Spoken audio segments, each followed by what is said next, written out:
مزامیر 1. راه پارسایان و راه شریران. خوشا به حال کسی که در مشورت شریران گام نزند و در ره گنهکاران نایستد و در محفل تمسخرگران ننشیند، بلکه رغبتش در شریعت خداوند باشد و شبانه روز در شریعت او تأمل کند.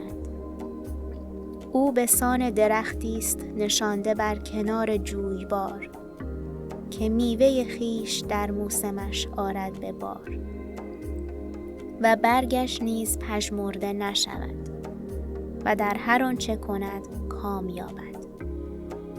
لیکن چنین نیستند شریران، بلکه همچو کاهند که دست باد میراندشان. پس شریران را در داوری تاب ایستادن نیست و نه گنهکاران را در جمع پارسایان، زیرا خداوند ره پارسایان را می پاید، اما طریق شریران به نابودی انجامد. آمین.